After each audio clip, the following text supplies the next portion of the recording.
அனைவருக்கும் வணக்கம். மெய்ப்பொருள் காண்பதறிவு நிகழ்ச்சிக்கு உங்களை அன்புடன் வரவேற்கின்றோம். வி த லீடர்ஸ் என்ற இயக்கத்தின் சார்பாக நேற்று கோவை மாவட்டம் பொள்ளாச்சியில் அண்ணாமலை அவர்கள் தலைமை தாங்கியிருக்கக்கூடிய ஒரு பெரிய மாநாடு நடைபெற்றிருக்கிறது. போதையில்லா தமிழ்நாடு அப்படிங்கிற கருப்பொருளில் இந்த மாநாடு நடைபெற்றிருந்தால் கூட அரசியல் இல்லாமல் இல்லை. அதுதான் மெயின், நம்ம ரொம்ப கவனமாக பார்க்க வேண்டியிருக்கிறது. அரசியல் நகர்வுகள் இருக்கா இல்லையா, அண்ணாமலை அவர்கள் பிஜேபியின் பி டீமா, அவர் ஏன் தனி கட்சி வாங்குறாரு, திடீர்னு அந்த பிஜேபியிலேருந்து தமிழ்நாட்டினுடைய மாநில தலைவராக இருந்த அண்ணாமலை ஒரு பெரிய அளவுக்கு பேசப்பட்டவர் என்றெல்லாம் சொல்லப்பட்டன கூட ஏன் இந்த 2026 தேர்தலுக்கு அப்புறம் வெளிவர காரணம் என்ன, அப்படி பல கேள்விகள் இருந்தது. அந்த கேள்விகளுக்கெல்லாம் அங்கங்கே ஒரு சில பதில்களை அவர் சொல்லிவிட்டு சென்றிருக்கிறார். இப்போ இந்த அமைப்பு வி த லீடர்ஸ் அப்படிங்கிற அமைப்பு 2031 தான் தன்னுடைய இலக்காக வச்சிருக்கு. எப்படி திரு விஜய் 2026 சொன்னாரோ, 2024 கட்சி தொடங்கினா கூட 2026 எப்படி சொன்னாரோ, அதே போல் 2031 என்று ஒரு இலக்கை வைத்திருக்கிறார்கள். 50 லட்சம் பேர் அந்த இயக்கத்தில் சேர்ந்ததுக்கு அப்புறம் தான் அரசியல் இயக்கமாக அதை நோக்கி நடைபயணம் மேற்கொள்ளப் போகிறது. ஆனால் அவர் சொல்லியிருக்கக்கூடிய அந்த நகர்வு ரொம்ப முக்கியமானதாக இருக்க வேண்டியிருக்கிறது, பார்க்க வேண்டியிருக்கிறது. 2026 31 வரைக்கும் இந்த 5 ஆண்டு காலம் கட்சியை கட்டமைப்பதற்காக அந்த காலத்தை எடுத்துக்கொண்டிருக்கிறார் என்பதை பார்க்க வேண்டியிருக்கிறது. ரெண்டாவது, இப்போ இருக்கக்கூடிய அமைச்சர்களோ எம்எல்ஏக்களோ அவங்க எல்லாமே என்னென்னா, நம்ம ரொம்ப சாமானியர்கள், 10 வருஷம் இல்லைங்க, அவங்கெல்லாம் கொஞ்சம் கொஞ்சமாக இப்போ தான் முதல்வர் வந்திருக்காங்க. அவங்களை நம்ம ஒரு நல்ல சமூகம் அவர்களை கைப்பிடித்து ஏற்றி விடணுமே தவிர அவங்கள அமுத்தி விடக்கூடாது என்பது போன பல விஷயங்களை சொல்லியிருக்கிறார். அப்போ தாவேக்காக்கு ஒரு போட்டி இல்லையா, உதயநிதி கூட ஒரு போட்டி இல்லையா, என்ன கேள்வி வரப்போகிறது? வரும் காலம் களம் 2031 தாவேக, அண்ணாமலை, உதயநிதி, திமுக இப்படி அமையப் போகிறதா அப்படிங்கிற பல கேள்விகள் இருக்கிறது. இப்போ இந்த இயக்கம் வி த லீடர்ஸ் அமைப்பு எதை நோக்கி நகரப்போகிறது, அது சொல்லக்கூடிய அரசியல் களம் என்ன, மாற்றத்திற்கான களமாக அமையப் போகிறதா, 2026 போல் 31 என்றால் அது யதார்த்தமாக கள அரசியல் எப்படி இருக்க போகிறது, அதுதான் விவாத கருப்பொருள். பேசலாம். அவையில் இருக்கக்கூடிய விருந்தினர்களையும் இணையம் வாயிலாக இருக்கக்கூடிய விருந்தினர்களை அறிமுகம் செய்து வைக்கின்றேன். அவையில் திரு பிரான்சிஸ் பாஸ்டியன் அரசியல் விமர்சகர் இருக்கிறார். இணையம் வாயிலாக திமுக ஆதரவு நிலைப்பாடு கொண்ட திருமணி, மூத்த அரசியல் தலைவர், வி த லீடரின் ஆதரவாளர் திரு தூத்துக்குடி செல்வம். மூவரை நிகழ்ச்சிக்கு வரவேற்கிறேன். முதல்ல செல்வம் சார்ட்டு போகிற சரியாக நினைக்கிறேன். தூத்துக்குடி செல்வம் சார், இதில் எப்படி இருக்கிறது இந்த நகர்வு, நீங்கள் எப்படி பார்க்குறீங்க? நீண்ட காலமாக இந்த நகர்வுக்காக இருந்தீர்கள், எப்படி இருக்கிறது? உண்மையான இந்த கருப்பொருள் அவர் சொல்கிறது தான் அப்படின்னு புரிஞ்சுக்கலாமா? வேந்தர் தொலைக்காட்சி நிறுவனத்திற்கு நெறியாளர் சகோதரர் கோபாலகிருஷ்ணன் அவர்களுக்கு, அதே போலவே என்னுடைய சக பங்கேற்பாளர்களுக்கு, தொழில்நுட்ப கலைஞர்களுக்கு என்னுடைய பணிவான மாலை வணக்கம் சார். நேற்று பெரிய அளவுல கூட்டத்தை யாரும் திரட்டி கொண்டு வரல. நேற்று பொள்ளாச்சியில வி த லீடர்ஸ் அமைப்புடைய முதல் கூட்டம். அதுல யாரும் கூட்டத்தை பணம் கொடுத்து காசு கொடுத்து கூட்டிட்டு அது மாதிரி எதுவும் பண்ணல. என்னுடைய கணக்கை நான் மிகைப்படுத்தாம சொல்றேன், ஏறக்குறைய ஒரு 2000 கார்கள் இருக்கும். நான் அறிந்த வரையில ஒரு 25,000 அந்த இருக்கைகள் போடப்பட்டதாக சொல்லியிருந்தாங்க. அதுல இருக்கைகள் நிரம்பி வெளியவும் நிறைய ஆட்கள் இருந்தாங்க. நான் அதுல முழுமையா இருந்ததுனால சொல்றேன். மரியாதைக்குரிய அண்ணாமலை அவர்கள் ஒரு 5:15 மணிக்கு மேல வந்தாங்க. ஒரு 1 மணி நேரம் மற்றவங்க பேசுறது எல்லாத்தையும் கேட்டுட்டு அவங்க கிட்டத்தட்ட 3/4 மணி நேரம் ஒரு 50 நிமிடம் பேசினாங்க. இல்ல வந்திருந்தவங்க எப்படின்னு கேட்டீங்கன்னா, அதாவது ஒரு அறிவார்ந்த அரசியலை நோக்கி அறிவார்ந்த அரசியல் வேணுங்கிற அந்த பார்வை உள்ள மக்கள் மாதிரி ஓரளவுக்கு அரசியல் தெளிவுள்ளவர்கள் வந்திருந்ததாக நான் கருதுறேன். அந்த வி த லீடர்ஸ் அமைப்புங்கிறது ஒரு சோசியல் ஆர்கனைசேஷன், இது கட்சி அமைப்பு கிடையாது. சரி, இந்த கட்சி அமைப்பு இல்ல. இன்னைக்கு ஒரு 19 லட்சம் உறுப்பினர்கள் யாரும் கட்டாயப்படுத்தாம அவங்களாவே சேர்ந்திருக்காங்க. கிட்டத்தட்ட ஒரு 20 நாட்கள், ஒரு 20-25 நாட்களுக்குள்ளாக அது சேர்ந்திருக்காங்க. அது ஒரு பெரிய விஷயமா திரு அண்ணாமலை அவர்களை நம்பி அவர்கள் தலைமை ஏற்கணும், அவருடைய தலைமையில ஒரு மாற்றம் வரணுங்கிறதுக்காக சேர்ந்தவங்க. இது ஒரு பெரிய வெற்றியாகத்தான் பார்க்கிறோம். அதே நேரத்துல இதே அவரு மிக முன்வைத்த கருத்துக்கள்ல நான் ரொம்ப பிடிச்ச கருத்து என்னன்னா, ஒரு அரசியல் இயக்கம் தொடங்குறதே இன்னொரு கட்சியை வீழ்த்துறதுக்காகவோ அல்லது அந்த கட்சியை மிகவும் தரக்குறைவாக விமர்சிப்பதற்காகவோ தொடங்கப்படுற இயக்கமா நம்ம யாரும் கருத வேண்டியது இல்லைன்னு சொன்னாங்க. மற்ற கட்சிகள் ஆண்ட கட்சிகளாக இருக்கட்டும் அல்லது இன்றைக்கு ஆளுகிற கட்சியாக இருக்கட்டும், அவங்க யாரையும் நாம குறைச்சு பேச வேண்டியது இல்லை. அதுலயும் குறிப்பா திரு விஜய் அவர்கள் இன்றைக்கு ஆட்சி அதிகாரத்துக்கு வந்திருக்காரு. அவர் 2 மாசம் ஆயிருக்கு. அந்த 2 மாசத்துக்குள்ள நாம அவரை கடுமையா விமர்சிக்க வேண்டியது இல்லை. ஏன்னு கேட்டா அந்த கட்சியில சட்டமன்ற உறுப்பினர்களாக அமைச்சர்களாக வந்திருக்கிறவங்க எல்லாமே புதிதா வந்திருக்கிறவங்க. நீங்களே முன்னுரையில குறிப்பிட்டது மாதிரி ஒரு 10 ஆண்டு காலம் தகப்பனார் அமைச்சர், மகன் அமைச்சர், பேரன் அமைச்சர் இப்படின்னா பெரிய அமைச்சர்களாக அதிகாரத்தில் இருந்து அனுபவம் பெற்றவர்களா வரல. எளிய குடும்பத்துக்கு வந்திருக்காங்க, புதியதாக வந்திருக்காங்க. அவர்களை என்னுடைய வார்த்தையில சொல்றதா காலை வாரி விடாதீர்கள். அவர்கள் தடுமாறி விழுகிற பொழுது நாம தாங்கி பிடிக்கணும். இதுதான் நம்முடைய நோக்கமா இருக்கணும். அங்கதான் சார் ஒரு டவுட் என்ன கேட்குறாங்கன்னா, திமுகவினர் அப்ப இந்த பின்புலத்துல திரு அண்ணாமலையும் விஜய் அவர்களையும் அவங்க எங்கேயோ ஒரு லிங்க்ல இருக்காங்க, அதனாலதான் பேசுறாங்க. பாஜகவுடைய பி டீமா தான் அண்ணாமலை தனிப்பட்ட முறையில அவர் இறங்கி இருக்கிறாரு. இன்னும் சொல்ல போனா ஒரு படி மேல போய் விசிகவுடைய தலைவர் திருமாவளவன் கொஞ்சம் நாளைக்கு முன்னாடி விமர்சிச்சது என்ன அப்படின்னா, திராவிட அரசியலே அவர் பேசுவார், அவரை நம்பி விடாதீர்கள், பாஜகவுடைய இன்னொரு முகம்தான் அவர் களமிறக்கப்பட்டிருக்கிறார் அப்படின்னு திருமாவளவன் அவர்கள் பேசினாங்க. அது நேற்று அதுக்கு பதில் சொன்னாரு. ஒருவேளை என்ன நான் இப்படி எல்லாம் பேசுறதுனால என்ன பாஜகவோட பி டீம் சொல்லுவாங்க, எனக்கு அதை பற்றிலாம் கவலை கிடையாது. நான் ஒரு கட்சியில இருந்து வெளியே வரும்போது நாகரிகமாக அந்த கட்சியில இருந்து வெளியே வரணும்னு நினைச்சு நான் அவங்ககிட்ட போய் சொல்றேன். நான் இந்த வழியில பயணம் பண்ணணும்னு நினைக்கிறேன், நீங்க இந்த வழியில பயணம் பண்ணணும்னு நினைக்கீங்க, அதனால நான் வெளியேறிக்கிறேன்னு சொல்லி மிக பெருந்தன்மையாக அவங்க எல்லார்ட்டையும் சொல்லிட்டு விடைபெற்று வந்தேன். எல்லாருக்குமே யார் ஒரு கட்சியில இருந்து மாறி வரும்போது மாறின உடனேயே அந்த கட்சியினுடைய தலைமையை விமர்சிக்கிறது. ஒரு உதாரணத்துக்கு ஒரு வீட்டுல இருக்கோம், வீட்டை காலி பண்ணிட்டு போகும்போது அதுல இருக்கிற ஜன்னல்களை பெயர்த்து விட்டு நிலைப்படிகளை பெயர்த்து விட்டு போறது நாகரிகம் இல்லைங்கிற அர்த்தத்துல அவர் சொன்னாரு. அதுல ஒரு அர்த்தம் சொன்னாரு. அதுல இன்னும் கூட சொன்னாரு, நான் ஒரு இந்தியனாக நான் பெருமைப்படுறேன், கர்வம் கொள்றேன். அதே நேரத்துல ஒரு இந்தியனாக இருந்து தமிழ்நாட்டினுடைய வாழ்வாதாரத்தை காப்பாற்றுவதற்கு, தமிழ்நாட்டுடைய உரிமைகளை மீட்டெடுப்பதற்கு அல்லது உரிமைகளை காப்பாற்றுவதற்கு, தமிழகத்தை வளப்படுத்துவதற்கு அதுல நான் தமிழனா இருப்பேன்.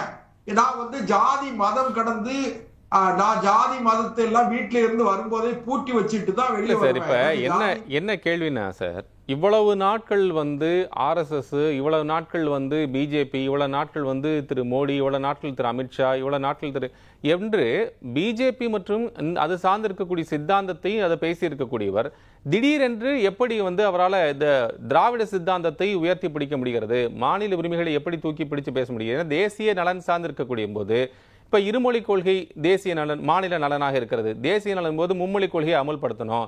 உதாரணத்துக்கு NEP புதிய கல்விக் கொள்கை அறிமுகப்படுத்தணும் அப்படின்னா இங்க முரண் வருமா வராதா? எப்படி இதை செயல்படுத்த போறாருங்கிற கேள்வி வருமா வராதா? முரண் கூட எப்படி நீங்க முரணா பார்க்க வேண்டியது இல்லை. ஏன்னு கேட்டீங்கன்னா இருமொழி கொள்கைன்னு சொன்னாங்களே, இவங்க என்ன சாதிச்சுட்டாங்க? நீங்க தமிழை ஏறக்குறைய ஒரு 59 ஆண்டுகள் ஆட்சி அதிகாரத்தில் இருந்த திராவிட இயக்கங்கள் ஒரு தமிழை ஆட்சி மொழியாக்க முடியல. இன்னும் சொல்ல போனீங்கன்னா மத்தியில் ஆட்சி அதிகாரத்தில் இருந்த 2 கட்சிகளும் ஆட்சி அதிகாரத்தில் இருந்தது. செல்வாக்கு செலுத்திய திமுக தமிழை ஆட்சி மொழியாக்க முடியல, தமிழை அலுவல் மொழியாக்க முடியல, தமிழை இன்னும் சொல்ல போனா நீதிமன்றத்தில் வழக்காடு மொழியாக்க முடியல.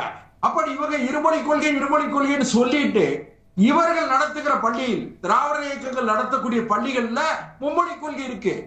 சன்சைன் பள்ளியாக இருக்கு அல்லது திமுகவை சார்ந்தவர்கள், அண்ணா திமுக சார்ந்தவர்கள் நடத்தக்கூடிய கல்லூரிகள், பள்ளிகள் எல்லாம் மும்மொழி கொள்கை இருக்கு.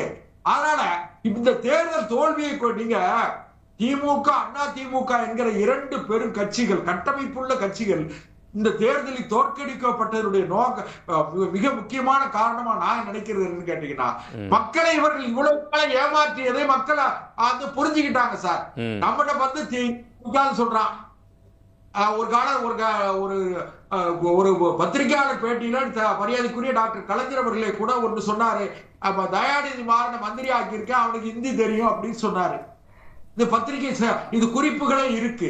அதனால என்ன கேட்டீங்கன்னா, அவங்க குடும்பத்தில் உள்ளவங்க எல்லாம் மும்மொழி கொள்கையை படிக்கலாம், லண்டன்ல படிக்கலாம், அமெரிக்கால படிக்கலாம். ஆனா இங்க இருக்கிற சாதாரண மக்கள், வெகுஜன மக்கள், ஏழை குழந்தைகள், கிராமத்துல இருக்கிற குழந்தைகள் மும்மொழி கொள்கை இன்னொரு தமிழ் ஆங்கிலம். செல்வம் சார், உங்களுக்கு தெரியாத ஒண்ணு இல்ல. நீண்ட காலமா இந்த தமிழக அரசியலை பார்த்து கொண்டிருப்பவர் தான் தேசிய நல அரசியல் உங்களுக்கு தெரியும். இங்க யாரும் படிக்கிறதுல பிரச்சனை இல்லை. அப்படி பார்த்தா தட்சிண ஹிந்தி சபா இங்கேயே இருக்கு.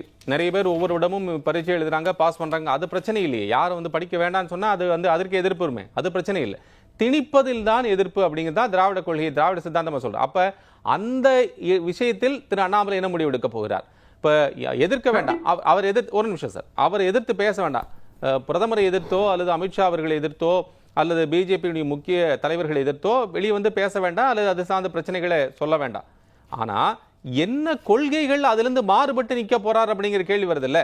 அந்த 50 லட்சம் உறுப்பினர்கள் வருகின்ற போது அரசியல் நகர்வாக எதை முன்மொழிய போகிறார்? அப்ப அவர் நேத்து ஒரு சொல்றாருங்க, மெய்யான சமூக நீதி, நிலையான வளர்ச்சி, பண்பாட்டு மீட்சி, இதுதான் இதுதான் புரட்சியான விஷயமாக இருக்கும் அப்படின்னு சொல்றாரு. இப்ப இது எதனுடைய அடையாளம் அப்படிங்கிற கேள்விதான் விசிக உள்ளிட்ட கட்சிகள் எழுப்புறாங்க.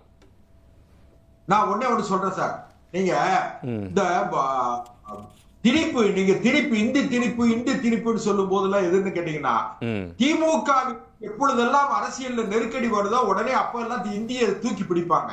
இந்தி எங்கேயோ, அதாவது எப்பக்கம் புகழ்ந்து விடும் இந்தி, அது எத்தனை பட்டாலும் கூட்டி வரும். இதெல்லாம் நாங்களும் நம்பித்தாங்க சார், கலைஞரை நம்பி நாங்களும் கோஷம் போட்ட ஆளுக்குதான் ஒரு காலத்துல.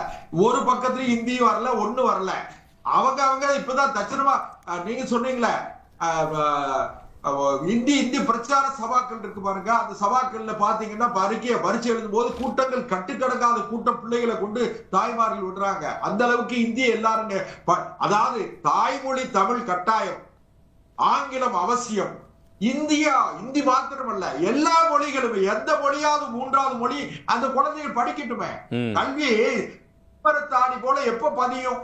சின்ன பிள்ளைகள் மனதுல, இளம் பிள்ளைகள் அந்த ஓடி விளையாடுகிற, அந்த துள்ளி விளையாடுகிற பிள்ளை பருவத்துல பசுமரத்தாணி போல அதுகள் படிச்சதுன்னா மனசுல பதியும்.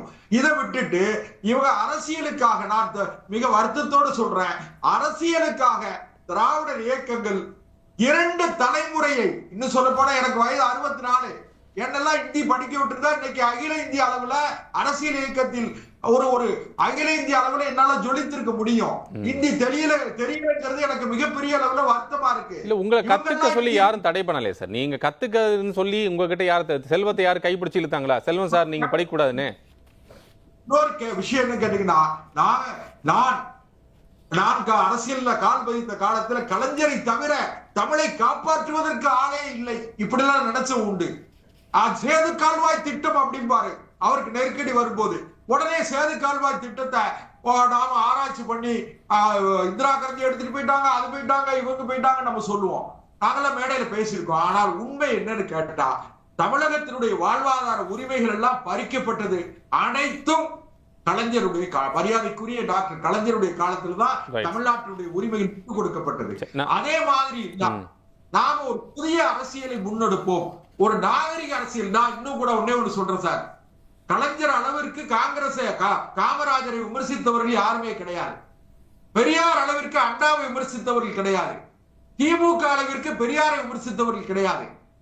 கொச்சையா ரொம்ப மிக தரக்குறை அந்த சொன்ன வார்த்தைகள் எல்லாம் சொன்னா நம்ம விவாதத்துக்கே நாகரிகமா இருக்காது.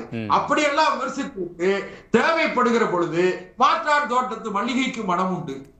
அது நடந்தவையாக இருக்கட்டும், நடப்பவை நல்லவையாக இருக்கட்டும். அவரின் மகளே வருக, நிலையான ஆட்சி தருக, இவரின் மகளே வருக, இப்படி எல்லாம் சொல்லிக்கிறாங்க. ஆனா ஒரு நெருக்கடியான நேரங்கள்ல எல்லாம் பாத்தீங்கன்னா விமர்சித்தது காங்கிரஸை திமுக அளவுக்கு கேவலமா விமர்சித்தது யாருமே கிடையாது. இப்படிப்பட்ட அரசியல், தரக்குறைவான அரசியல் வேண்டாம்.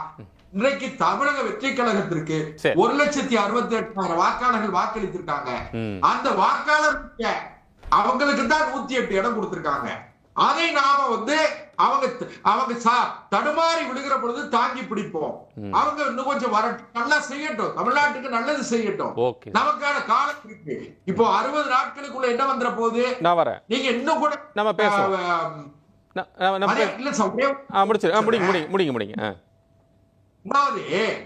நீங்க கடந்த 4ஆம் தேதி மே மாதம் 4ஆம் தேதி தேர்தல் தீர்ப்பு வந்த உடனே பாண்டிச்சேரியில தொடங்கி இருதுருவ அரசியல் யாரும் எதிர் அரசியல் நடத்தினார்களோ, அரை நூற்றாண்டு காலம் எதிர் அரசியல் நடத்தினாங்களோ அவங்க இருவரும் சேர்ந்து ஆட்சி அமைக்கிறதுக்கே முயற்சி செஞ்சாங்கிற செய்தி நம்ம எல்லாருக்கும் தெரியும்.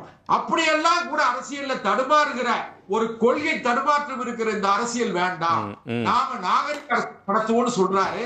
மக்கள் தான் தீர்மானிக்கணும். ஜனநாயகத்துல மக்கள் எஜமானர்கள் சார்.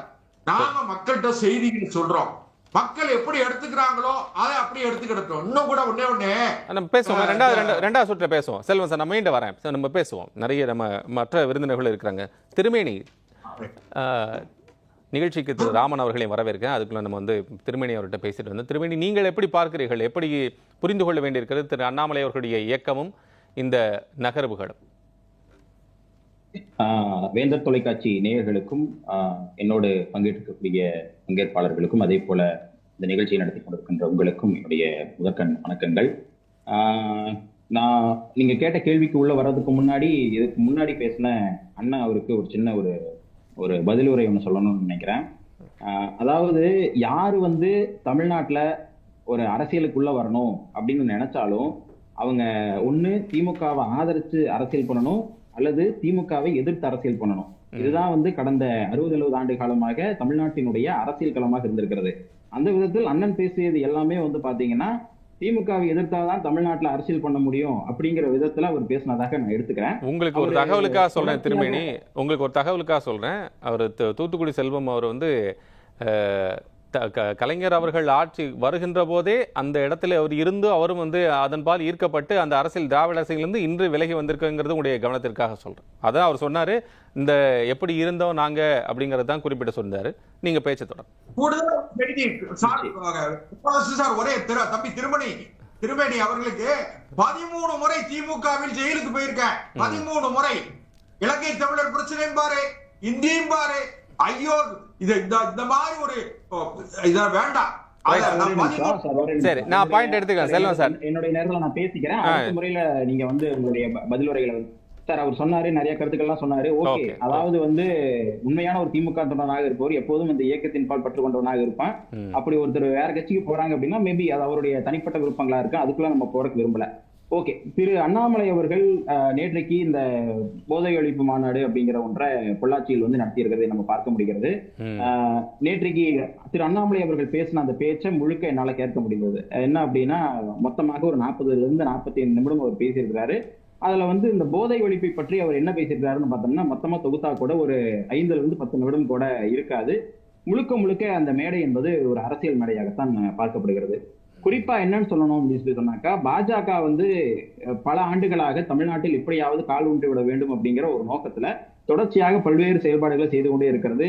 அதனுடைய ஒரு முனைப்பாகத்தான். ஏன்னா அவங்க நேரடியாக உள்ள நுழையணும்னு நினைச்சாலே மக்கள் அவரை வெறுக்கிறார்கள், அவரை அவர்கள் அம்பலப்பட்டு போறாங்க, அவங்களுக்கு ஓட்டு விழுக மாட்டேங்குது அப்படின்னு தெரிந்த உடனே அதற்கு மாற்றாக அண்ணாமலை மாதிரியான ஒரு நபரை கொண்டு வைக்கணும் அப்படின்னு சொல்லிட்டு அவங்க ஏற்கனவே போட்ட திட்டத்தின் பலன். அவர் பிஜேபியோட முகமா தானே பாப்பாங்க திருமேனி. அவர் இப்ப நீங்க சொல்ற கணக்குப்படி பார்த்தா இப்பவும் அவர் ஒரு பிஜேபியினுடைய முகமா தான் சார் அறியப்படுறாரு. ஏன்னா அப்படி பார்த்தா வந்திருக்கக்கூடியவர்கள் இல்ல, அப்படி பார்த்தா நீங்க சொல்ற கணக்குப்படி பார்த்தா மக்களை அவரை ஆதரிக்க கூடாதுல்ல. இப்ப தமிழகத்துல பிஜேபியினுடைய எதிர்ப்பு இருக்குன்னு நீங்க சொல்ற கணக்குப்படி பார்த்தா அவரை மக்கள் எதிர்க்கத்தானே செய்யணும், ஆதரிக்க கூடாதுல்ல? Correct sir. இப்போ இந்த ஒவ்வொரு ஏரியாவிலையும் பாத்தீங்கன்னா ஒவ்வொரு கட்சிக்கும் சில தொண்டர்களோ இல்ல மக்களோ இருப்பாங்க இல்லைங்களா?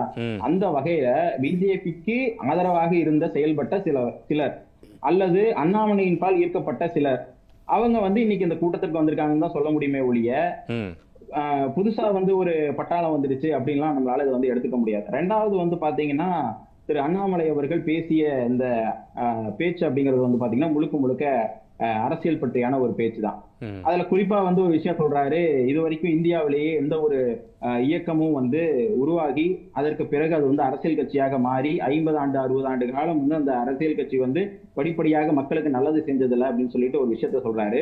அப்படி பார்த்தா திராவிட முன்னேற்ற கழகமே 1949 ஒரு இயக்கமாக உருவாக்கப்பட்டு 1957 தான் முதலாக தேர்தல் அரசியலை முன்னெடுத்து அதற்கு பிறகு படிப்படியாக மக்கள் நலனை அக்கறை செலுத்தி ஆட்சியை பிடித்து மக்களுக்காகவே முழுக்க இந்த தன்னுடைய ஆட்சியை வந்து அர்ப்பணித்ததுதான் திராவிட முன்னேற்ற கழகம். அப்படி இருக்கும்போது முழுக்க அதாவது திரு அண்ணாமலையை பொறுத்த வரைக்கும் எப்போதுமே அவர் பிஜேபியில் இருக்கும் போதுமே சரி, அவர் ஒரு மாநாட்டில் பேசினாலும் இல்லைன்னா தன் முன்னாடி வந்து ஒரு பிரஸ் மீட்ல ஒரு மைக்க போட்டா பேசினாலும் கூட எப்ப பார்த்தாலும் ஒரு அதிகபட்சமாக பொய்யை மட்டுமே பேசக்கூடியவர். அந்த விதத்தில் வந்து என்ன பொய் சொல்ல வேண்டிய தேவை இருக்கு? அவருக்கு பொய் சொல்ல வேண்டிய என்ன தேவை இருக்கு திருமணி? நீங்க 19 ரூபா நம்ம சொல்றது சரியானதா இருக்காது. இப்ப ஒரு பொய் சொல்றாரு அப்படின்னு நீங்க ஒரு தலைவரை நோக்கி நம்ம சொல்லுகின்ற போது அவர் என்ன சொல்லி இருக்கிறாருங்கிறதுக்கான அந்த தன்மையோட பேசுறதுதான் சரியா இருக்கும் இல்லைங்களா? அப்ப நம்ம மொத்தமா சொல்ல முடியாது. அதுக்காக தான் நான் சொன்னேன். அவர் சொன்ன அந்த இயக்கம் பற்றியான ஒரு தகவலே வந்து பாத்தீங்கன்னா அது ஒரு பொய் தான். ஏன்னா அதற்கு முன்னாடியே தமிழ்நாட்டிலேயே அதற்கான ஒரு மிகச்சிறந்த ஒரு எடுத்துக்காட்டு இருக்கு, திராவிட முன்னேற்ற கழகம் அப்படிங்கிறத.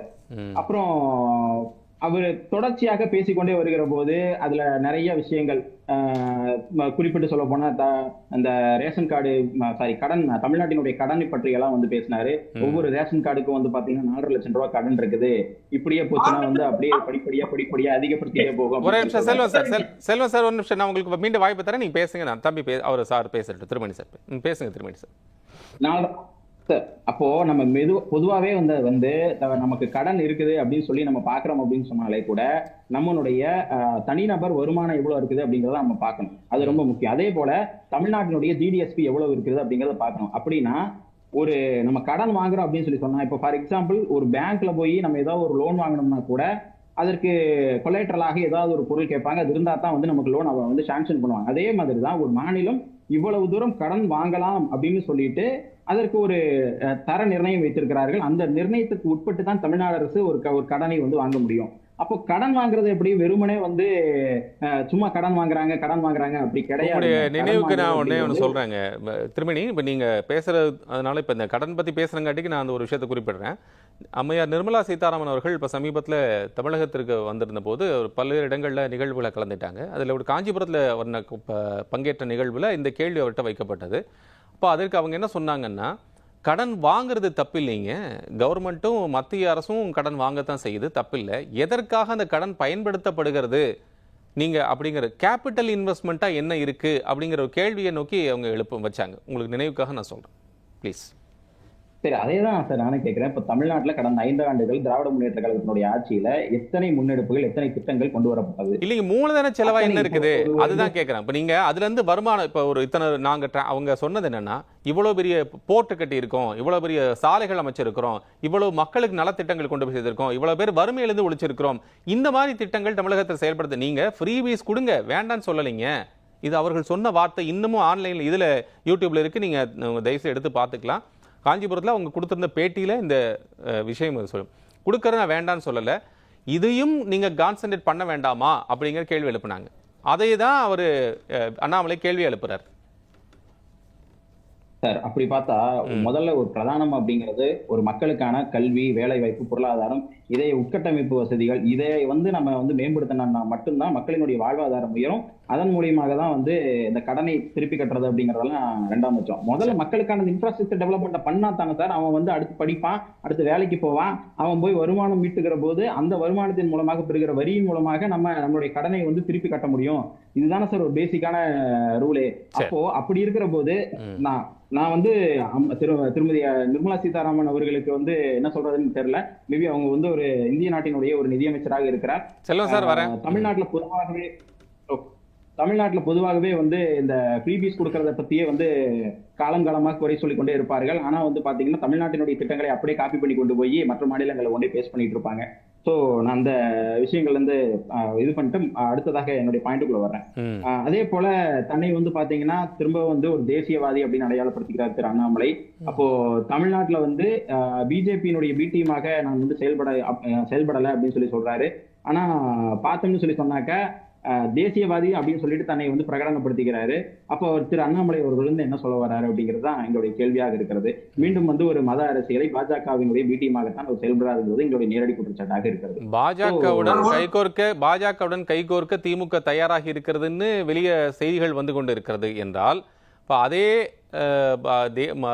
தேசிய நலன் சார்ந்து அல்லது தேசியத்தை பேசக்கூடிய பாஜகவுடன் மாநில நலன் பேசக்கூடிய திமுக அது சேராது, அது சேரல அப்படின்னு ஒரு முடிவுக்கு வந்துட முடியுமா தேர்தல் காலத்துல? இது வரைக்கும் சார் எங்களுடைய தலைவர் முத்துவேல் கருணாநிதி ஸ்டாலின் அவர்கள் சொன்னாங்க, என்றைக்கும் வந்து மதவாதத்தை பரப்பக்கூடிய சிறுபான்மையினருக்கு எதிராக இருக்கக்கூடிய இந்த பாஜக மாதிரியான ஆட்கள் கூட எப்போதும் நாங்கள் கூட்டணி கிடையாதுன்னு எங்களுடைய தலைவர் சொல்லியிருக்கிறாரு. அது இன்னைக்கு வரைக்கும் அதை வந்து பின்பற்றி வருகிறோம். தொடர்ச்சியாக இன்றைக்கும் வலுவாக பாஜகவுக்கு எதிர்க்கக்கூடிய ஒரு கட்சியாக திராவிட முன்னேற்ற கழகம் தொடர்ச்சியாக செயல்பட்டு கொண்டிருக்கிறது. இதை விட என்ன வேணும்?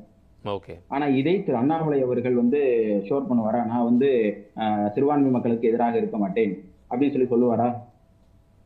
திராவிட அரசியல் தானே அவர் பேசுறாரு, வேற என்ன பேசுறாரு? திராவிட இங்க இருக்கக்கூடிய மக்கள் நலன் தான், மாநில நலன் தான் முக்கியமானதுங்கிறாரு. இப்போ சார் இப்போ திராவிட அரசியல் பேசுறாருன்னா உங்களுக்கு நினைவு இருக்கும் அந்த குறிப்பிட்டீங்க. சொல்லுங்க பேசுங்க. நீங்களே கூட குறிப்பிட்டீங்க அந்த மெய்யான சமூக நீதி, நிலையான வளர்ச்சி, வேளாண்மை எழுச்சி, பண்பாட்டு மீட்சி, ஆட்சியல் புரட்சி அப்படின்னு சொல்லிட்டு ஒரு 5 விஷயம் பேசினாரு அப்படின்னு சொல்லி பாத்தீங்க. இந்த மெய்யான சமூக நீதி அப்படிங்கன்னா என்ன சார்? சார் தமிழ்நாட்டில், அதாவது இந்தியாவிலேயே வேற எந்த மாநிலத்திலும் இல்லாத அளவுக்கு 69% இடஒதுக்கீடு தமிழ்நாட்டில் மட்டும்தான் இருக்குது. அதை கொண்டு வந்தது திராவிட முன்னேற்ற கழகம். படிப்படியாக எண்ணிக்கையில இருக்குங்க திருமணி, அதுல யாருக்கும் குழப்பம் இல்லை சார். செல்வம் சார், நான் வரேன். உங்க எண்ணிக்கையில் இருக்கு, அதுல யாருக்கும் குழப்பம் இல்லை. இப்போ கூட அன்புமணி அவர்கள் கூட அது வந்து ஒரு பெரிய பதிவு கூட போட்டிருந்தார். அதை நம்ம உறுதிப்படுத்த வேண்டும். தமிழக அரசு வந்து உச்சநீதிமன்றத்தில் இருக்கக்கூடிய சிக்கல்கள் எல்லாம், அந்த பிரச்சனைகள் எல்லாம் சரியான முறையில் அணுகுவதற்கு வழக்கறிஞர் நியமிக்க வேண்டும் அப்படின்னு சொல்லி அதுக்கப்புறம் அதுக்கு வந்து உறுதிப்படுத்தப்பட்டதுன்னு வைங்க. பிரச்சனை என்னன்னா, எண்ணிக்கையில் இருப்பதில் உண்மையான சமூக நீதி இருக்கிறதா, கட்சியில ஆட்சியில உண்மையான சமூக நீதி இருக்கிறதா அப்படிங்கறதா கேள்வியா இருக்கு அப்படின்னு அண்ணாமலை சொல்றாரு. எண்ணிக்கையிலையும் இருக்கு, சரி, ஆட்சியிலும் இருக்கு. அது இருந்ததுனாலதான் வந்து தமிழ்நாட்டில் இத்தனை ஆண்டு காலமாக திராவிட முன்னேற்ற கழகம் அப்படிங்கிறது யாராலையும் அசைக்க முடியாத ஒரு சக்தியாக இருக்குது அப்படிங்கறது யாராலையும் மறுக்க முடியாது. நான் அப்படியே படிப்படியா நான் சொல்லிட்டு வரேன். இப்போ நிலையான வளர்ச்சி அப்படின்னு சொல்றாரு. இந்தியாவிலே உங்களுக்கே தெரியும், இந்தியாவிலேயே செகண்ட் லார்ஜஸ்ட் எக்கனாமிக் ஸ்டேட்டாக வந்து தமிழ்நாடு வந்து இன்னைக்கு உருவெடுத்திருக்கிறது. அதற்கு காரணம் வந்து கடந்த 5 ஆண்டுகளில் திராவிட முன்னேற்ற கழகத்தினுடைய ஆட்சி மிக சிறப்பான ஒரு ஆட்சியை முன்னெடுத்தி தலைவர் ஸ்டாலின் அவர்கள் மிக சிறப்பான ஒரு வளர்ச்சி திட்டத்தை கொண்டு வந்ததன் மூலமாக இன்றைக்கு நிலையான வளர்ச்சி இன்றைக்கு தமிழ்நாடு இருக்கு. 3வது வந்து வேளாண்மையில் எழுச்சி. இந்தியாவிலேயே முதலாக வந்து விவசாயிகளுக்கு வந்து இலவச மின்சாரம் வழங்கியது வந்து திராவிட முன்னேற்ற கழகத்தினுடைய ஆட்சியில் தான். வேளாண்மைக்கு தனியாக வந்து பட்ஜெட் கொண்டு வந்தது திராவிட முன்னேற்ற கழகத்தினுடைய ஆட்சியில் தான். இப்படி தொடர்ச்சியாக வேளாண்மைக்கு வந்து முக்கியத்துவம் கொடுக்கக்கூடிய ஒரு அரசாக திராவிட முன்னேற்ற கழகம் வந்திருக்கு. அதே மாதிரி பண்பாட்டில் மீட்சி சொல்றாரு. ஆனா அவர் வந்து அதுல எதை மீன் பண்ண வர்றாருன்னு எங்களுக்கு வந்து சந்தேகமாக இருக்கிறது. மீண்டும் வந்து RSS அஜெண்டாவை உள்ள கொண்டு வந்து சொல்கிறாரா அப்படிங்கறது எங்களுக்கு அந்த இடத்துல ஒரு டவுட்டாவே இருக்கு. ஏன்னா இத்தனை ஆண்டு காலம் இந்த மாநிலத்தை ஒரு ப்ரொக்ரெசிவ் ஸ்டேட்டாக கட்டமைத்து வைத்திருக்கிறது திராவிட முன்னேற்ற கழகம். அதற்கு வந்து எதிராக வந்து பேசுகிறாரா அப்படிங்கிறது சந்தேகம் எல்லாம் வந்து இந்த இடத்துல தான் வருது. அடுத்தது ஆட்சியில் புரட்சின்னு சொல்றாரு. முதல் சுற்று உங்க நான் கணக்கு செல்வம் சார், நான் வர்றேன், ஒரே நிமிஷம். நான் அந்த 2 விருந்தினர்கிட்ட பேசிட்டேன் கூட, சுருக்கமா சொல்ல முடியுமா செல்வம் சார்? சொல்லலாம், சுருக்கமா சொல்லுங்க. RSS வந்து ஒரு சமூக சேவை இயக்கம் என்று சொன்னது கலைஞர். 1. 2வது 1999 அடல் பிகாரி வாஜ்பாய் தலைமையிலான அமைச்சர் பாரதிய ஜனதா கட்சி அரசை ஆதரித்து அந்த அமைச்சரவையில் அமைச்சர்களாக இருந்தது திமுகவை சார்ந்தவர்கள் அமைச்சர்களாக இருந்தது. என்று சொன்னதும் தலைவர் கலைஞர் தாங்க. அதுக்கு பிறகுதான் வாஜ்பாய் அவர்களை போல நாகரிகமாக அரசியல் செய்யக்கூடியவர்கள் இன்றைக்கு இல்லை அப்படிங்கறத எங்களுடைய வாதமே. என்னதான் திரு வாஜ்பாய் அவர்கள் ஒரு நிமிஷம், ரெண்டு பேர் பேசுனீங்கன்னா நம்ம கேட்க முடியாது. திரும்பி ஒரு நிமிஷம் நான் மீண்டும் உங்களுக்கு வாய்ப்பு தரேன், பேசுங்க. செல்வம் சார், நான் மீண்டும் வர்றேன். உங்க கருத்தை நான் எடுத்துக்கிட்டேன். ராமன் சார், எப்படி பார்க்க வேண்டியிருக்கிறது? திரு அண்ணாமலை அவர்களுடைய இயக்க பயணம் நேற்று தொடங்கி இருக்கிறது. மிகப்பெரிய மாநாடு நடைபெற்றிருக்கிறது, போதையில்லா தமிழகம் அப்படிங்கிற மாநாடு.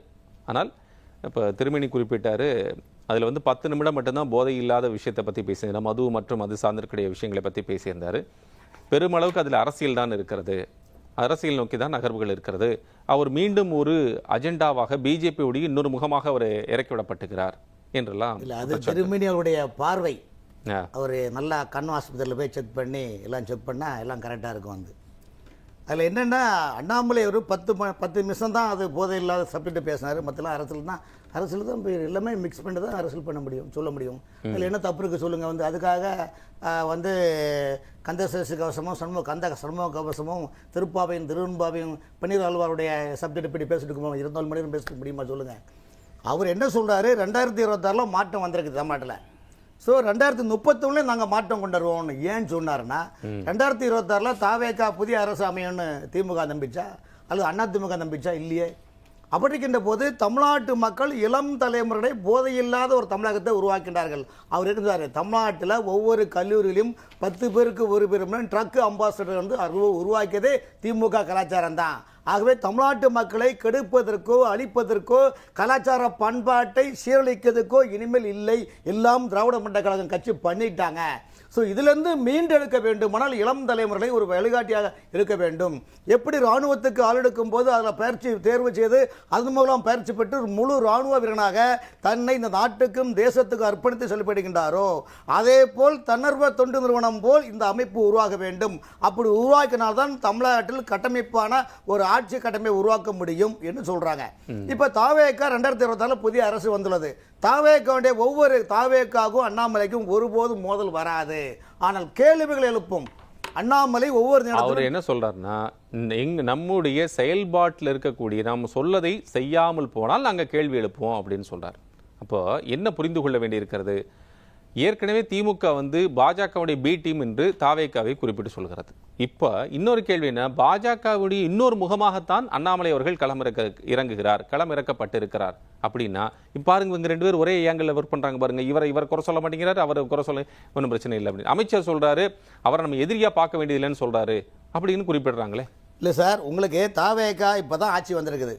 இதுக்கு முன்னால் தமிழ்நாட்டில் 60 ஆண்டு காலமாக திமுக அதிமுக மாறி மாறி ஆட்சி வந்துருக்குது. ஸோ அப்படிங்கும்போது அவருடைய நிறை குறைகள் மக்களும் பார்க்கின்றார்கள். அப்போ திராவிட இயக்கங்களுடைய குறைபாடுகளை முன்வைத்து தான் தாவேகா புதிய ஆட்சி வந்திருக்கின்றது. புதிய ஆட்சி வந்திருக்கின்றது. இதனுடைய குறைகளை நாங்கள் சுட்டி காட்டுவோம். அண்ணாமலை என்ன சொல்றார், நாங்கள் குறைகளை சுட்டி காட்டுவோம். அதில் வைத்து அவர்கள் தங்களை சீர்திருத்தம் செய்ய வேண்டும். அதை வைத்து சமூகத்தை நல்ல எண்ணத்தில் வளர்ச்சி பாதை கொண்டு செல்ல வேண்டும். ஆகவே நாங்கள் கேட்போம். ஆனால் ஒருபோதும் தாவேகாவுக்கும் அண்ணாமலைக்கும் மோதல் என்பது வராது. காரணம் என்றால் தமிழ்நாட்டில் இப்போ வரக்கூடிய நியூ ஜெனரேஷனில் 30 ஆண்டு கால தலைமை மையத்தை நோக்கி தான் பயணிக்கிறாங்க. விஜய் அவர்கள், அண்ணாமலை அவர்கள், உதயநிதி அவர்கள், இந்த 3 பேர் தான் தமிழ்நாட்டில் களம் நிலவரம். அன்னைக்கு இதில் வேற யாருக்குமே தமிழ்நாட்டில் வேலையே இல்லை. இங்கே வந்து அந்த அடிப்படையில் பார்க்கும்போது அண்ணாமலை கேள்வி எழுப்புறாரு. இன்னைக்கு இளம் தலைமுறை அந்த மாநாட்டில் நீங்கள் பார்த்துருப்பீங்க, எவ்வளோ நின்ற பொருள் அசையும் பொருள் நிற்கவும் என்ற திருவள்ளுவர் வசனம் போல தான் அந்த செயல்பட்டாங்க. இப்போ ஆர்எஸ்எஸ் அவங்களுக்கு அண்ணாமலை அவர்களுக்கு பரிபூர்ணமாக ஆர்எஸ்எஸ் ஆதரவு உள்ளது. ஏன் ஆதரவு உள்ளது என்றால் அவரும் தேச விரோதி இல்லையே, இந்த நாட்டை நேசிக்கின்றாரே. ஆர்எஸ்எஸ் உடைய பாட்டு பாருங்க, 1000 ஜாதிகள் நம்மில் இருந்தாலும் அதில் நாம் ஒன்று, மாநிலம் பலவாய் பிரிந்திருந்தாலும் மக்களில் நாம் ஒன்று. ஆகவே என்ன பண்றாங்க, வழிபடும் தெய்வம் பலவானாலும் அனைவருமே ஒன்று என்ற நிலைப்பாட்டை ஆர்எஸ்எஸ் சித்தாந்தம் எப்படி முன்னெடுத்துக்கின்றதோ அதே சித்தாந்தத்தை வைக்கிறாங்க. இப்ப அந்த குற்றச்சாட்டு தான் திமுக வைக்குது. அப்ப திமுக வந்து இங்கே மதச்சார்பின்மை இருக்கக்கூடியதுல மதத்தை வைத்து மீண்டும் ஒரு அரசியல் செய்யக்கூடிய ஒரு இயக்கமாக வருகிறது அப்படிங்கிற ஒரு குற்றச்சாட்டை வைக்கிறாங்க. திராவிட முன்னேற்ற கழகத்துக்கு தூக்கி பிடித்து கட்சியை என்று கிராமத்திலிருந்து எல்லா இடத்திலும் வளர்ச்சி வளர செய்தவர் கலைஞரின் உயிர் என்று சொன்னவர் வைகோபால்சாமி. அதே வைகோல்சாமி திமுக வைகோபால்சாமி சொல்லிட்டு இருக்கு. என்னங்க, அவர் பேரே வைகோன்னு கெஜெட்டே மாத்திட்டாரு. சொல்றேன் வைகோ ரைட், ஓகே. வைகோ அதாவது வைகோலை நம்பினாலும் நம்பலாம், வைகோப்பரை நம்பினாலும் நம்பலாம். என்ன அண்ணன் அப்புறம் வந்து ஏன்னா அண்ணன் செல்வத்தை சொல்லிருங்க. அதனால அந்த திமுகவிலிருந்து பிரிந்து வந்தார் வைகோபால்சாமி வைகோ. ஆனால் இன்னைக்கு நிலைமை என்னன்னா, எந்த இலட்சியத்தை எல்லாம் காட்டில் பறக்க விட்டு இன்னைக்கு மீண்டும் திமுக ஐக்கியமாகி 2 எம்எல்ஏ வரமாட்டேன்னு சொல்லிட்டு வைகோ வந்து இன்னைக்கு அவர் கட்சியை தாவேக்கலை கூட்டணியான ஒரு நிலைப்பாடு உருவாக்கியிருக்காங்க. ஆனால் அந்த நிலைமை அண்ணாமலைக்கு வராது. காரணம் அண்ணாமலையுடைய தனித்துவமே கட்டமைப்பை இளம் தலைமுறை வச்சு அவர்களுக்கு பயிற்சி பட்டறை என்ற ஒரு நிலைப்பாடு உருவாக்கி கட்டமைப்பு உருவாக்கின்றார். ஆகவே தேசமும் தெய்வீகமும் எனது 2 கண்கள் என்ற நிலைப்பாட்டில் அவர் சொல்வார். இப்போ சொல்லுவார், மதத்தை சொல்வார், இந்து இஸ்லாம் கிறிஸ்தவன் மக்கிறோம், அதெல்லாம் நமக்கு அடையாளம். இங்கு நமக்கு மதத்தை புகுத்த வேண்டாம் என்ற ஒரு புதிய டெக்னாலஜி உருவாக்குறாரு. பார்த்தீங்களா, இந்த டெக்னாலஜி தமிழ்நாட்டில் எந்த அரசியல் கட்சியாக உருவாக்கி இருக்கிறா சொல்லுங்க? தமிழ்நாட்டில் இதுவரைக்கும் திருமேனி என்ன கேள்வி கேட்டார்னா, அவர் நேற்று திரு அண்ணாமலை குறிப்பிட்டிருந்தார், மெய்யான சமூக நீதி 1, 2வது நிலையான வளர்ச்சி. இது எல்லாரும் சொல்ற நிலையான வளர்ச்சி எல்லாம் சொல்ற பண்பாட்டு மீட்சி, ஆட்சியிலேயே புரட்சி. இப்ப இதுல பண்பாட்டு மீட்சி அப்படின்னா என்ன, மெய்யான சமூக நீதினா என்ன, இது 2க்குமான விளக்கம் என்ன?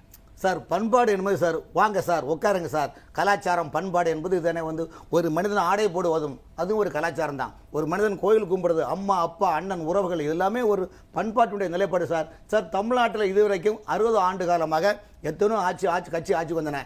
இதுவரைக்கும் எந்த முதலமைச்சராக பணம் கொடுக்காதீங்க, லஞ்சம் கொடுக்காதீங்க, ஊழலை ஒழிப்புன்னு யாருமே சொல்லலையே. ஆனால் அது விஜய் ஃபர்ஸ்ட்ல சொல்லிருக்காரா இல்லையா, போல்டா சொல்லிருக்காரா இல்லையா, யாரும் லஞ்சம் கொடுக்காதீங்க, எதுக்கும் கொடுக்காதீங்க, நான் சொன்னேன்னு சொல்லுங்கன்னு சொல்றாருன்னா இதுவே ஒரு பெரிய வளர்ச்சி தானே இல்லையா? இந்த வளர்ச்சி பாதை மேற்கொண்டு இந்த கட்சியினுடைய நிலைப்பாடை மேற்கொண்டு இந்த ஆட்சியினுடைய போக்கை நிலை வைத்துதான் அண்ணாமலை அரசியல் பயணம் அமையும். இதுல என்ன தப்பு இருக்கு சொல்லுங்க? வந்து கேள்வி என்னன்னா, அண்ணாமலை அவர்களும் திரு விஜய் அவர்களும் திரு அண்ணாமலை அவர்களும் 2 பேர் சேர்ந்து இணைஞ்சு பயணிக்க போறாங்களா அப்படின்னா அந்த கேள்விதான் மீண்டும் மீண்டும் திமுக எழுப்புகிறது. அப்ப 2 பேருமே பிஜேபி பின்னாடி இயக்கப்படுகிறார்களா அல்லது இயங்குகிறார்களா கேள்வி வைக்கிறாங்க. உங்களுக்கு ஏன் சார் அது பயம் சொல்லுங்க? திமுக தான் கேக்குறேன். திமுக என்ன சொல்றீங்க? 2 பேரும் ஒரே பாயிண்ட்ல இருந்து இயங்குறீங்களா, எப்படி இயங்குறீங்க? ஒரு விஷயம் சார், இன்னைக்கு அண்ணாமலை சொன்னாரு, நான் ஒவ்வொரு நேரமும் அறிவாளத்தில் செங்கல் கரை நான் பூச்சி எடுப்பேன்னு சொன்னாரா இல்லையா? அதே செங்கல்லை இன்று அண்ணாமலை எடுக்க முடியாவிட்டாலும் விஜய் அவர்கள் செய்கிறாரா இல்லையா? அண்ணா திமுக நிலைமை என்ன? திமுக ஒவ்வொரு செங்கலும் பூச்சிட்டு இருக்காரா இல்ல, ஒண்ணு உருட்டிட்டு இருக்காரா இல்லையா? எனக்கு புரியல ராமன் சார், நீங்க 2 பேரும் ஒண்ணும் சொல்றீங்களா, 2 பேர் இல்ல வேற வேற சார்? சார் ஒரு சார் முத்துராமலிங்க தேவடைய பாலிசி மாதிரி தேசமும் தெய்வமும் என்னது 2 கண்கள்.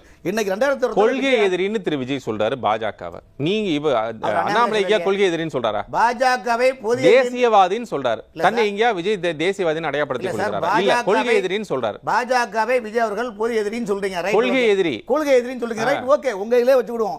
ஆனா அவர் அண்ணாமலை எப்படி தப்பா சொல்லுக்காரா? சொல்லுங்க. அண்ணாமலையே எங்கேயாவது இவர் தப்பான தேச விரோதி அப்படி ஏதாவது சொல்லுக்காரா இல்லையா? நாட்டு அவருக்கு அரசியல் கட்சி ஆரம்பிச்சிருக்காரு, வரட்டுமே, தப்பு இல்லையா? அதனாலதான் அண்ணாமலை சொல்றதுக்கு ஏன் இன்னைக்கு வரையும் விஜய் ஒரு பதில் கூட சொல்லலையே? அவங்க கட்சியில் யாரும் சொல்ல. நான் 2026 இன்னைக்கு தாவேக்க ஆட்சிங்க, 2034 ஆட்சி மலர், நாங்க ஆட்சி வரும் சொல்றாரு. இந்த வருவோம் என்ற நம்பிக்கையை திமுக கொடுக்க யாருக்கு எதிரான நிலைப்பாட்டை எடுத்து அண்ணாமலை எடுக்கிறார்? யாருக்கு எதிரான? திராவிட கட்சிகளுடைய நிலைப்பாட்டை. திராவிட கட்சிகள் தமிழ்நாட்டில் செய்த அவர் பேசுவது திராவிட அரசியல். அவர் என்ன சொல்கிறார்? விசிக தலைவர் திருமாவளவன் என்ன சொல்கிறார்னா, திராவிட அரசியலைத்தான் திரு அண்ணாமலையும் பேசுவார், அவர் அப்படி பேசிதான் இங்கு நம்முடைய வருவார், நம்முடைய இங்கு கால் ஊன்றுவார், அப்படி ஊன்றி நம்முடைய மாற்றத்தை கொண்டு வருவதாக சொல்லி அவர் இங்க பிஜேபி வேறுமுகமாக இங்க வருவார்னு சொல்றேன். உங்க கொஸ்டின் சொல்றேன், திருமாவளவன் சொல்றார். இதே உங்க கொஸ்டின் வச்சுட்டேன். நீங்க சொல்றீங்க திராவிட சிந்தனையை வைத்துதான் அண்ணாமலை அரசியல் செய்வார், அதனால இதை வச்சு அங்க பயணிக்க முடியும்னு சொல்றீங்க. இதே மாதிரி தானே சுதந்திர காலகட்டத்தில் வெள்ளைக்காரர்கள் எந்த நோக்கில் இங்கு வந்தார்கள்? இந்தியாவுக்கு வணிகம் என்ற பொருளை வந்தாங்க, இந்த நாட்டை பிடிச்சாங்க. நாட்டை பிடிச்சப்புறம் மட்டும் இல்லை, உள்ளுக்குள்ள எவ்வளோ பிரச்சனைகளும் உருவாக்குனாங்க. இதுக்கு நீங்கள் பதில் சொல்ல முடியுமா? அது வரலாறு என்றால் திருமாவளவன் அவர்களை பொறுத்து அவர் கருத்தை சொல்றாரு. தப்பு என்ன தப்பு இருக்கு? தமிழ்நாட்டினுடைய தமிழ் கலாச்சாரம் இவ்வளவு நாள் நீங்க கட்டி காப்பாற்றி வச்சிருக்க மதச்சார்பின்மை, சமூக நீதி, இங்க இருக்க மத சார்ந்து இருக்கக்கூடிய இதுக்கு எதிரான நிலைப்பாடு, இதெல்லாமே மாறி போகும், நீங்க உங்களை வைத்து மதத்தை வைத்து பிரித்து ஆட்சி செய்வார்கள் சொல்றாரு. இதே கருத்தை தான் திமுக கட்சியில் கூட்டணி அங்க வைத்துக் கொண்ட திருமாவளவன் அவர்கள் தாவேக்கவை எவ்வளவு விமர்சனம் பண்ணாரு, எப்படிலாம் விமர்சனம் பண்ணாரு. இன்னைக்கு அதே ஆட்சி தாவேக்க ஆட்சி வந்தா அவங்க எல்லாம் ஒரே கொள்கையில தானே செய்யுங்க, கொள்கையில பிரச்சனை இல்ல இல்ல சார். நீங்க இல்ல நான் கேட்கறது ரொம்ப தயவுசெய்து நீங்க நுணுக்கமா புரிஞ்ச ஆளுங்கிறதுனால சொல்றேன். கொள்கை எதிரி என்று பிரகடனப்படுத்தி இருக்கிறார் திரு விஜய், கொள்கை எதிரிங்கிறதா சொல்றாரு திருமாவளவன். அப்ப 2 பேருக்கு கொள்கை ஒண்ணுதான். அப்ப திமுகவுடைய கொள்கை ஒண்ணுதான், தாவேக்காவுடைய கொள்கை ஒண்ணுதான், விசிகாவுடைய கொள்கை ஒண்ணுதான். RSS சங் பரிவார் பாஜகவுக்கு எதிரான நிலைப்பாட்டில் நான் இருக்கிறேன் அப்படின்னு திருமாவளவன் அவர்கள் சொல்கிறார். இதே கொள்கை எதிரி என்று திரு விஜய் அவர்கள் குறிப்பிடுகிறார். திமுகவும் பாஜக எதிர்ப்பில் நீங்களை விட்டால் வேறு யாரும் இல்லை, நாங்கள் தான் முனைப்பு காட்டுகிறோம் சொல்றார். கொள்கையில் அவங்களுக்கு வித்தியாசம் இல்லை. ஆனால் பாஜக அண்ணாமலை அவர்களை பொறுத்தளவுக்கு தேசியவாதி என்று தன்னை பிரகடனப்படுத்துகிறார். அங்கதான் திமுக ஆதரவு நிலைப்பாட்டில் அவர் கேள்வி எழுப்புறார். சார் இவங்க பின்னிருந்து வர்றாங்க அப்படின்னு சந்தேகிக்கிறார். சார் ஒரு விஷயம் சார், அவங்களுக்கு இப்போ தமிழ்நாட்டில் பிஜேபி கால் ஊனக்கூடாது, மதவாத சக்தின்னு சொன்னது திராவிட முன்னேற்ற கழகம் தான், விடுதலை சிறுத்தைன்னு சொல்லிச்சு. இன்னைக்கு பாஜக எல்லாம் விட்டுட்டாங்க. தாவேக்காவை பற்றி தானே இப்போ திமுக பேசுது, தாவேக்கா பற்றி அண்ணா திமுக பேசுது. அப்போ தாவேக்கா ஆட்சிக்கு வராது, 2 சீட்டுல வராதுன்னு சொன்னா திராவிட முன்னேற்ற கழகம் அண்ணா திமுகவும் இன்னைக்கு நிலைமை என்ன? அவங்களுக்கு அந்த கட்சியில் இருக்கிற பல அமைச்சர்களும் இன்னைக்கு சாரையாக பணியூர் சந்தையில் போய் இணைகிறாங்களா இல்லையா சொல்லுங்க? அப்போ இதில் ஒரு காலகட்டம் தானே சார். அதனால் இன்னைக்கு உள்ள சூழ்நிலைகள் இளம் தலைமுறைகளுக்கு இன்னைக்கு 2026 புதிய தலைமுறைகள் புதிய வாக்காளர்கள் தாவேக்கு ஆட்சி அமர வைத்துள்ளார்கள். இதே மக்கள் 5 ஆண்டு காலம் இந்த தாவேக்கு ஆட்சியுடைய நிலை மைனஸ் நிறை குறைகளை பார்த்து கொண்டு 2031 அண்ணாமலையை ஆட்சி கட்டில் அமர்த்துவார்கள் என்ற நம்பிக்கை தான் அண்ணாமலை கூறுகின்றார். திரு பிரான்சிஸ், நீங்கள் எப்படி பார்க்கிறீர்கள்? இதில் வந்து தாவேக்காவுக்கும் அண்ணாமலை அவர்களுடைய வீத லீடர்ஸ் இயக்கத்திற்குமான எந்த வேறுபாடும் இல்லை, அவர்கள் வந்து நாங்கள் முரண் இல்லை எதிரி இல்லை அப்படிங்கிற ஸ்டாண்டில் பேசுகிறாங்க. அவர் ஆரம்பிக்கப்பட்டது ஒரு பொது நோக்கம் என்று சொல்கிறார், ஒரு இயக்கம். இது எப்படின்னா 1988 MS உதயமூர்த்தின்னு ஒருத்தர் ஆரம்பித்தார். அவர் இளைஞர்களுக்காகவே ஆரம்பித்தார். இதே மாதிரி வளர்ச்சி எல்லாமே ஒரு மக்கள் சக்தி இயக்கம்னு ஒன்று ஆரம்பித்தார். அதுக்கப்புறம் மதிப்புக்கு புரட்சி கலைஞர் விஜயகாந்தும் அவர் முதல்ல ரசிகர் மன்றமாக இயக்கமாக தான் இருந்தார், அப்புறம் அரசியலுக்கு வந்தார். அதே மாதிரி காமேஸ்வரன் ஒருத்தர், அவர் புதிய இளைஞர் கட்சின்னு சொல்லி இது என்னென்ன கொள்கை இவங்க சொல்லியிருக்காங்களோ அதே கொள்கையில் அந்த வெப்சைட்டில் பார்த்தீங்கன்னா அப்படியே இருக்கும். சரி, எப்போ 2019 யார் மதிப்புக்குரிய அண்ணாமலை என்ன சொன்னாரோ அவ்வளவும் அந்த கொள்கை எல்லாமே 2019 இருக்கு. சரி, அடுத்து இது தாவேக்காவினுடைய நோக்கம் என்னன்னா சொல் சிந்தனை செயல், இது மூணுலேயும் நம்ம சுத்தமாக இருக்கணும்.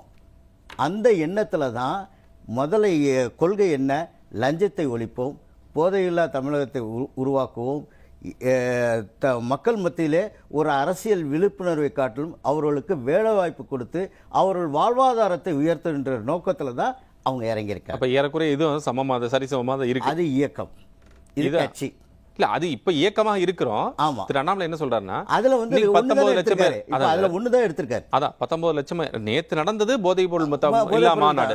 இன்னும் அடுத்த 6 மாதத்துக்கு திட்டம் அறிவிச்சிருக்கிறார். அதுக்கப்புறம் இல்ல சார், நான் என்ன கேட்கிறேன்னா இப்ப இந்த ஒரு அம்சத்தை எடுத்திருக்காரு நீங்க சொல்றீங்க இல்லைங்களா, ஆனா நோக்கம் உண்டுதானா?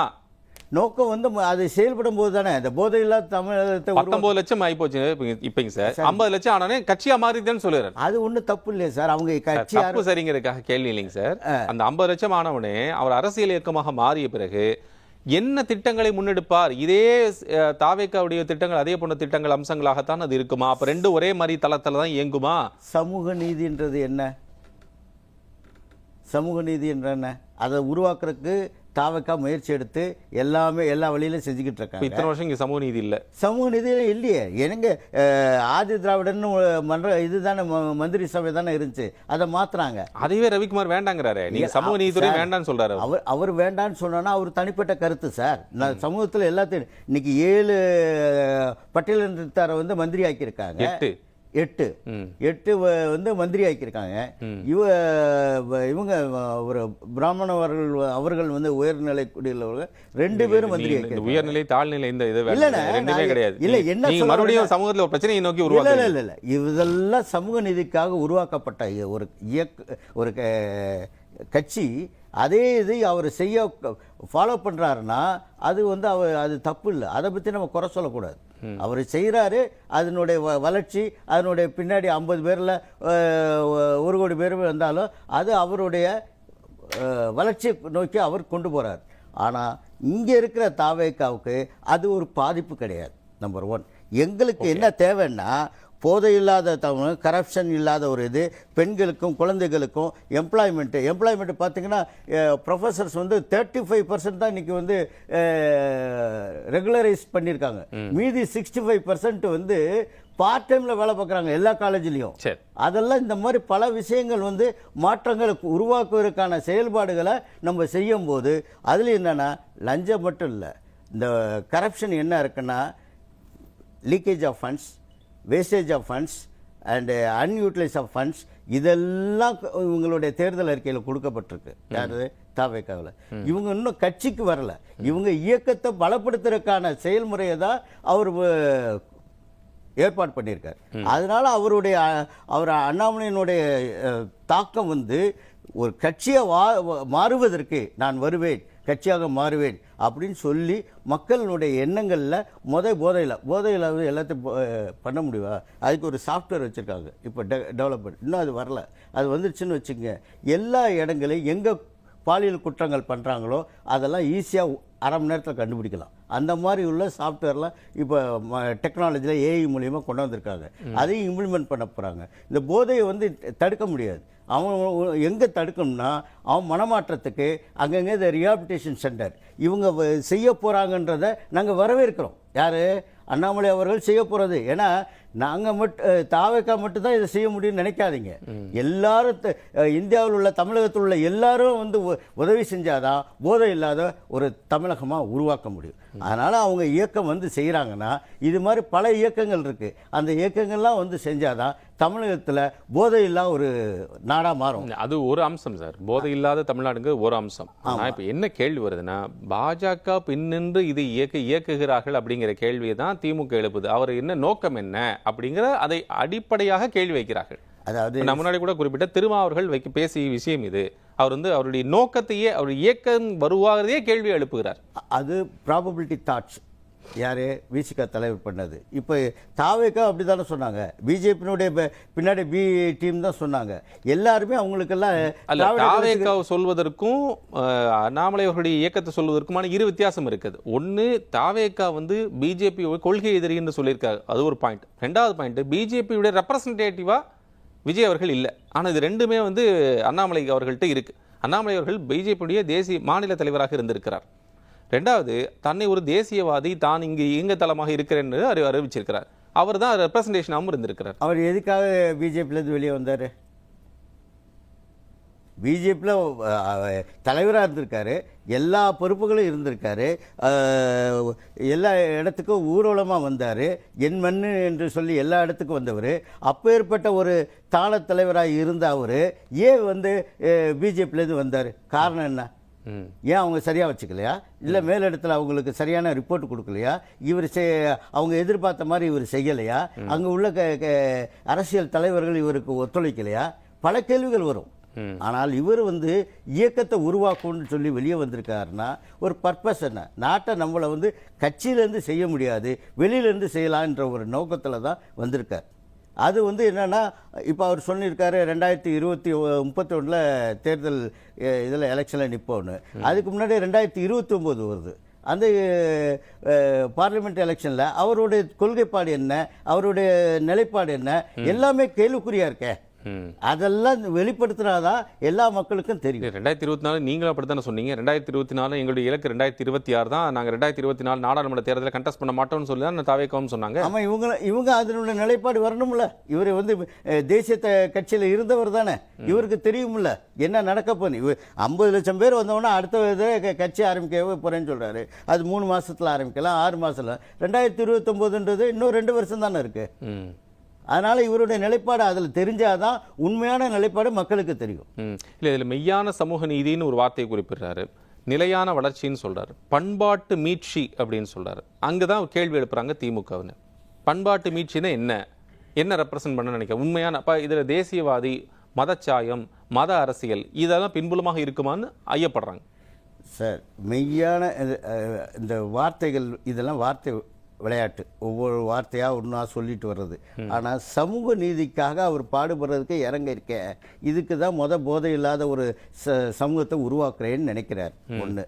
ரெண்டாவது என்னென்னா, பண்பாடுன்றது சமூக கலாச்சாரம், தமிழக கலாச்சாரம் வந்து என்னென்னா எல்லா கலாச்சாரத்தையும் கொண்டு உள்ளது அப்படின்றத உருவாக்கணும்னு நினைக்கிறார். யாரையும் பாதிக்கக்கூடாது அப்படின்னு அவர் நினைக்க ஆரம்பித்தார்னா அவர் வளர்ச்சியை முயற்சி எடுக்கிறாருன்னு அர்த்தம். திருமேனி, இதில் நீங்கள் இப்போ இவங்க சொன்னதில் வந்து உங்களுக்கு உடன்பாடு இல்லையா திருமேனி? சார், எனக்கு தெரிஞ்ச சார் அவர் டிவிக்கு இருந்து வந்திருக்காரா இல்ல அண்ணாமலையினுடைய ஸ்போக்ஸ் பர்சனா பேசுறாரான்னு எனக்கு நிஜமா தெரியல. இல்ல, அவர் உங்களை மாதிரி ஆதரவாளர் தான். ஓகே ஓகே ஓகே ஓகே அது ஒன்றும் பிரச்சனை இல்லை சார். சார், நீங்க உங்களுக்கே தெரியும், அதாவது பொதுவாகவே நான் கேட்க விரும்புறது என்ன அப்படின்னா, திரு அண்ணாமலை அப்படிங்கிறவர் இதற்கு முன்னாடி பிஜேபியில் செயல்பட்டார். அது எப்படி வந்தார் பிஜேபிக்குள்ளேன்னு பாத்தீங்கன்னா, அதற்கு முன்னாடி ஒரு 10 வருஷம் அவர் வந்து ஒரு கர்நாடகாவில் ஒரு போலீஸ் ஆஃபீஸரா ஒர்க் பண்றாரு. ஒரு நேர்மையான போலீஸ் ஆஃபீஸர் அப்படின்னு சொல்லி கர்நாடகாவின் சிங்கம் அப்படின்லாம் வந்து தன்னை வந்து பிரகடனப்படுத்துகிறார். அதற்கு பிறகு திடீர்னு ஒரு நாள் அவர் வந்து ஓய்வு அறிவிக்கிறார். அவர் ஓய்வு அறிவிக்கிறதுக்கு பின்னாடி வந்து பாத்தீங்கன்னா கர்நாடகால சில இஷ்யூஸ் வருது, அதுக்குள்ள நம்ம போக வேண்டாம். ஆனா இப்போ அவரு உடனே வந்து ஒரு விவசாயம் பண்றேன், ஆடு மேய்க்கிறேன் அப்படின்னு சொல்லி வர்றார். திடீர்னு பார்த்தா அவர் பாஜகவுக்குள்ள வர்றார். வந்த உடனே அவருக்கு மாநில துணைத் தலைவர் பதவி கிடைக்குது. அப்புறம் திடீர்னு 2021 எலெக்ஷன்ல அவருக்கு வந்து 60 சீட்டு கொடுக்குறாங்க, அதை தோத்து போறாரு. அதுக்கு பின்னாடி திரு எல்முருகனை மாத்திட்டு அதற்கு பதிலாக திரு அண்ணாமலையை வந்து கொண்டு வராங்க.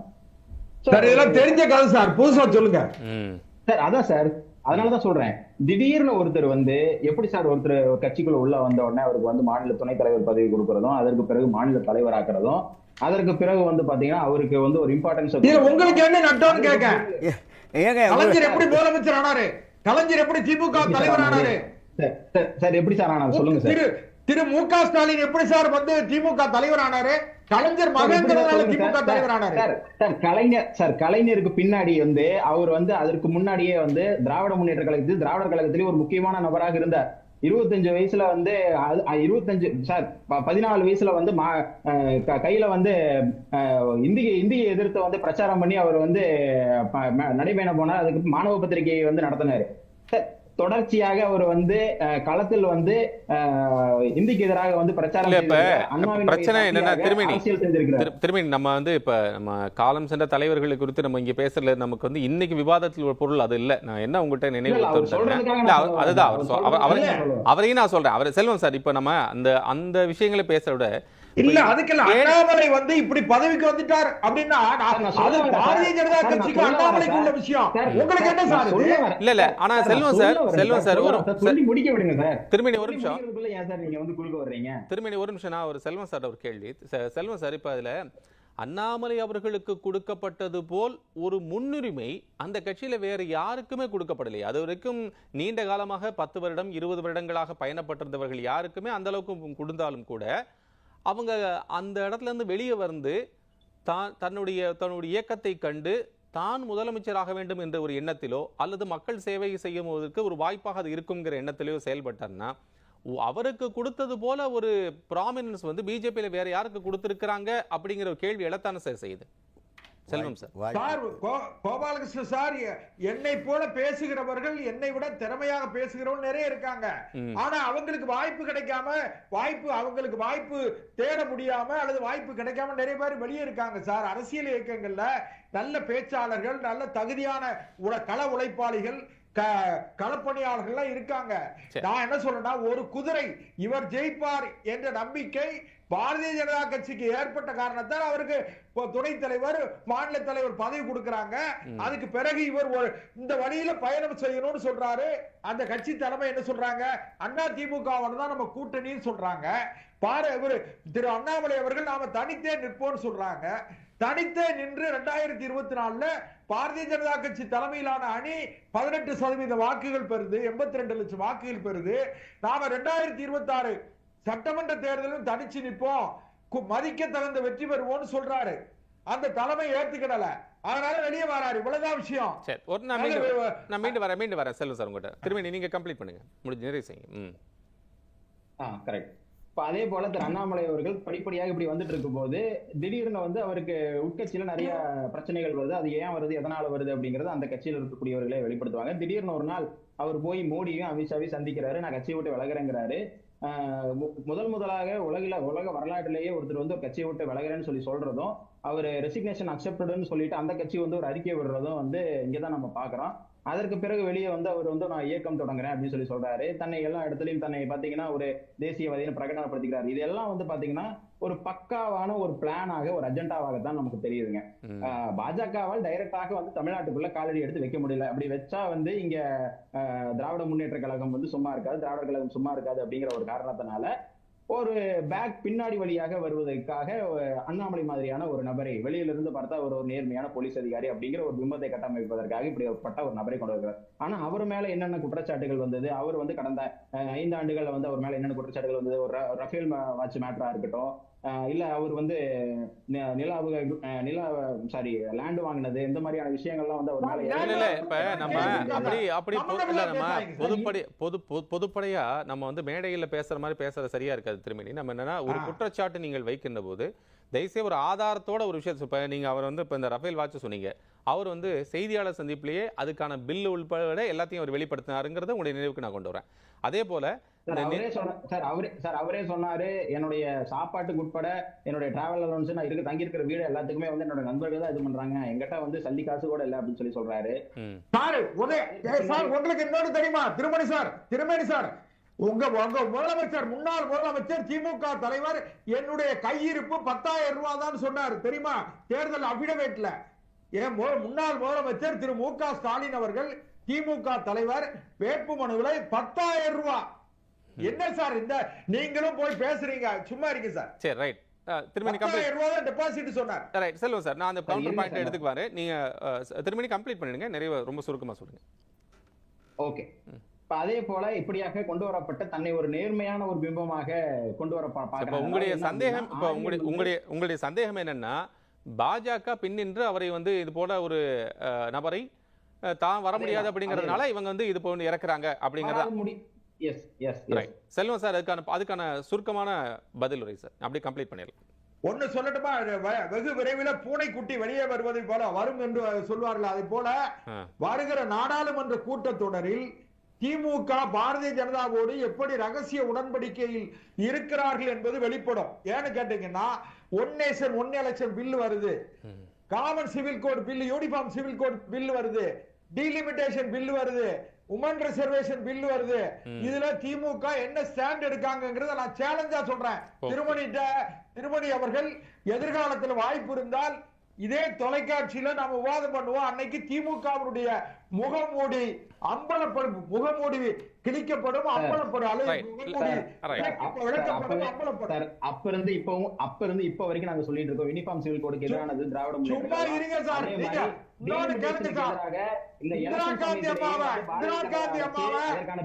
வந்த போது அதை எதிர்த்து அந்த டீலிமிட்டேஷன் பில்ல வந்து எரித்தது திராவிட முன்னேற்ற கழகம்.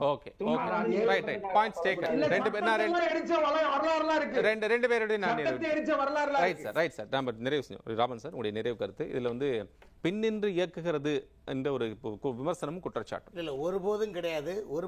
அண்ணாமலை நேத்துக்கு சொல்லிருக்காரு, தமிழ்நாடு அரசு தாவேக அரசு 80,000 கோடி ரூபாய் கடன் வாங்க போகுதுன்னு சொன்னாங்க. ஆனா இன்னைக்கு வரும்போது 15 கோடி. இன்னைக்கு இதே தாவேக அரசு 6,600 கோடி ரூபாய் மெட்ரோ ரயில் அந்த ஸ்கீமுக்கு லோன் வாங்க போறேன் நிலைப்பாடு மத்திய அரசு அவங்க கோரிக்கை வச்சிருக்காங்க, ஃபண்டிங் கொடுங்கன்னு சொல்றாங்க.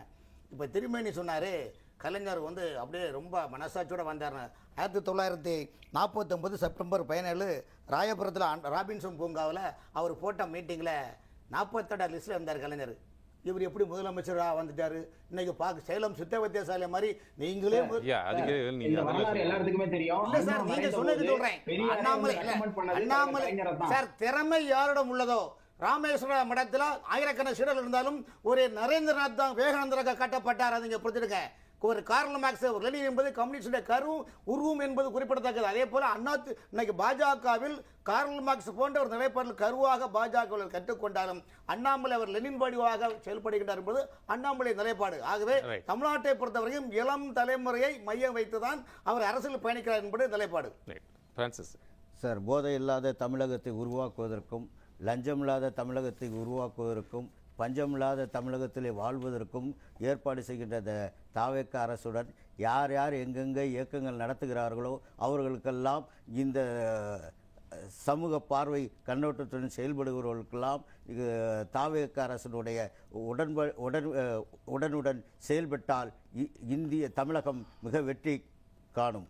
இதற்கிடையில் ஏற்படுகின்ற நிலைப்பாடுகளும் குறைபாடுகளும் மனநிலைப்பாடுகளும் இவைகளெல்லாம் மாறினால் சமூக வளர்ச்சிக்காக எல்லோரும் தோளோடு தோள் கொடுத்து யாரை எதிர்த்து அரசியல் பண்ணுவாங்க? இப்போ யாரை எதிர்த்து அரசியல் பண்ணுவாங்க? இன்னொரு 6 மாதம் ஆகட்டும்ண்ணே, அப்போதான் தெரியும். கரெக்டா? அது வரையும் தெரியாது. இது ஆரம்பம் தான். ரைட், பொறுத்திருந்து பார்க்கலாம் எப்படி இருக்க போகுது. பங்கேற்ற 4 விருந்தினர்களுக்கும் நிகழ்ச்சியின் சார்பாக மனமார்ந்த நன்றி கூறி நிகழ்ச்சி நிறைவு செய்கின்றேன். மற்றொரு தலைப்பில் விவாதிக்கலாம் நேயர்களே. நன்றி, வணக்கம்.